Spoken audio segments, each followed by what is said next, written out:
2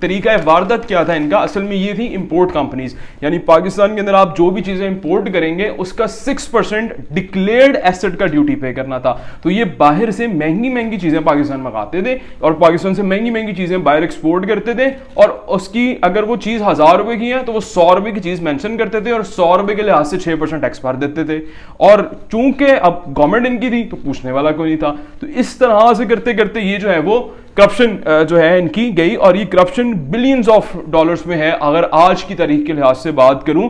اچھا پھر اس کے بعد آگے میں آپ کو بتاتا ہوں اس نہتی لڑکی اور لال قلندری کی کرپشن جو بھٹو صاحب نے بڑا ایک قصیدہ پڑھا تھا اپنی والدہ کے لیے. ان کی والدہ ایک کنوکٹڈ سزا یافتہ مجرم تھیں اس قوم کی.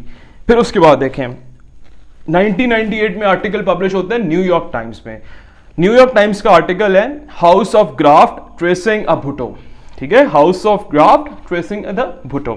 اس کے اندر وہ رپورٹ کرتے ہیں کہ محترمہ بے نظیر بھٹو جو ہیں وہ $100 ملین کے فارن بینک اکاؤنٹس اور فارن پراپرٹیز رکھتی تھیں. یعنی she was directly controlling that $100 million کی جو ان کے فارن بینک ریزروز اور پراپرٹیز تھیں.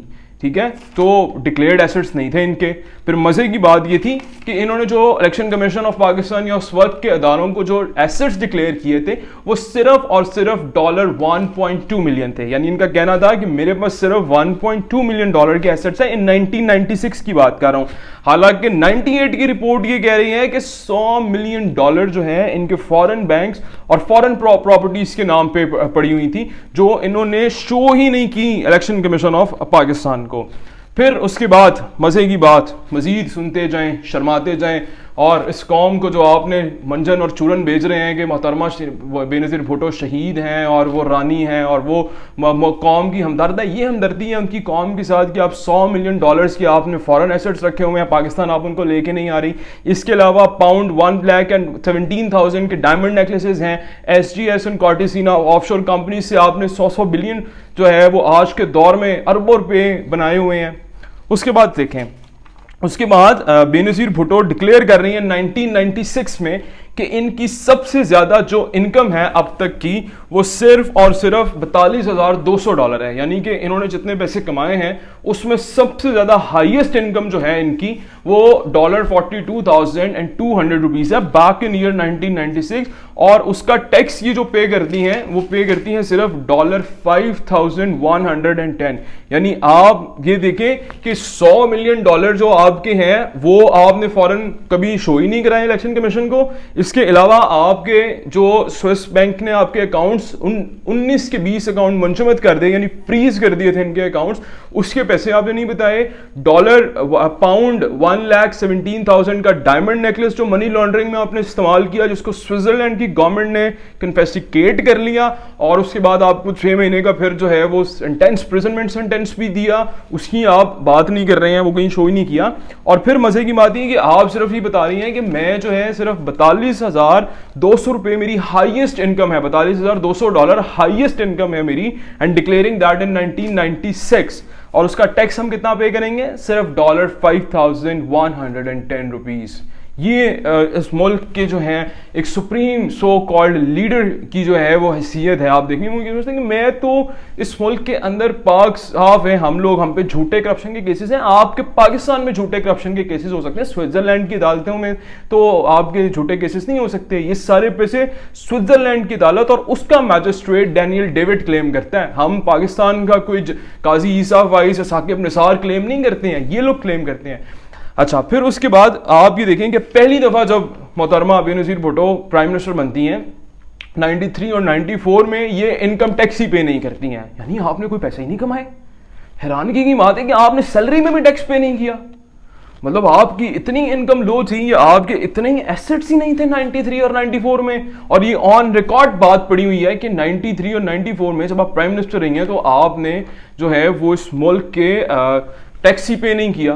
تو یہ آپ کی لائلٹی تھی اس ملک کے ساتھ. اور آپ پورے پاکستان میں کہہ رہی تھی کہ ہر کسی کا این ٹی این نمبر بننا چاہیے اور پاکستان کے اندر این ٹی این نمبرز بندے کو ملیں گے تو پھر ہم بزنس کریں گے. 10واں سے کریڈیبلٹی کہ آپ 93 اور 94 میں کوئی ٹیکس پے نہیں کر رہی ہیں. 96 میں آپ ایسٹس ڈکلیئر، آپ 96 میں ڈکلیئر کر رہی ہیں کہ میری ہائیسٹ انکم $42,200 ہے اور $5,110 آپ ٹیکس پے کر رہی ہیں. کم آن، یہ موٹی موٹی کرپشن ہے. اس کے علاوہ اب ہوا یہ کہ آصف علی زرداری اینڈ محترمہ Benazir Bhutto was no doubt a couple together. تو کیا کرتی تھیں یہ آصف علی زرداری کو فرنٹ مین کھلاتی تھیں, خود بیک اینڈ پہ رہ کے ان کو پروموٹ کرتی تھی آف شور کمپنیز بنانے میں اور کرپشن کرنے کے اندر, اور ٹوٹل کیک بیکس ان کو دیے جاتے تھے آصف علی زرداری کو فرام دا سائڈ آف بے نظیر بھٹو. تو یہ جتنے کیسز آصف علی زرداری نے بھی بھگتے ہیں نا 12 سال, وہ کہتے ہیں میں قید میں رہ کے ہیں, تو اصل میں 12 سال قید ساتھ میں بے نظیر بھٹو کو بھی رہنا چاہیے تھا, کیونکہ وہ براہ راست ملوث تھیں. صرف فرق یہ تھا کہ وہ اپنے آپ کو بیک اینڈ پہ رکھتی تھی, though she was a smarter girl, اور وہ چونکہ پڑھی لکھی تھیں اور وہ اسمارٹ عورت تھیں, تو وہ کیا کرتی تھی, وہ اپنے آپ کو بیک اینڈ پہ رکھتی تھی. فرنٹ پہ آصف علی زرداری کے ساتھ آپ نے جو ہے وہ کرپشن کے کیسز بنائے ہیں. تو یہ فیکٹس اینڈ فگرس میں آپ کے سامنے لانا چاہ رہا تھا آج, اپنی عوام کے سامنے ان کو یہ بتانا چاہ رہا تھا کہ آپ جس کو اس ملک میں سپریم لیڈر سمجھتے رہے نا کہ Benazir Bhutto was a very loyal and very pro Pakistani leader, اور لوگوں کی بڑی ہمدرد ہیں اور بڑا احساس تھا ان کے اندر. یہ احساس تھا ان کا کہ $100 ملین کے آپ کے فارن ریزروز تھے, اور اس کے علاوہ ڈائمنڈ نیکلس جو ہے پاؤنڈ 1,17,000 کا, اور اس طرح کی بے انتہا کرپشن جو آپ نے انڈائریکٹ طریقے سے پاکستان کے لیے کی ہیں. تو خدا را اسٹاپ اپنے پاکستانیوں کو کہنا چاہوں گا کہ خدا را stop believing on these ridiculous Peoples Party's campaign on this Benazir Bhutto and ZA Bhutto and all these Zardaris. they have looted this country and they have looted it in a vigorous way, یعنی vigorous طریقے سے انہوں نے جو ہے اس ملک کو لوٹا ہے, اس ملک کی دولت کو دن دگنی اور رات چگنی طریقوں سے انہوں نے جو ہے نا وہ اپنے اکاؤنٹس بھرے ہیں. تو خدا را یہ نعرہ لگانا چھوڑ دیں کہ محترمہ انوسینٹ تھیں اور محترمہ کے ساتھ یہ ہوا, وہ تھیں اس ملک, تو وہ اس ملک کی سزا یافتہ دیں, اور پھر آپ پرائم منسٹر بھی بن رہی ہیں اور سوئٹزرلینڈ کی عدالتوں میں آپ کے ساتھ یہ ہو رہا ہے. تو خدا را میں اپنی قوم سے کہوں گا کہ stop supporting these people any more and start making your own leadership. Thank you so much.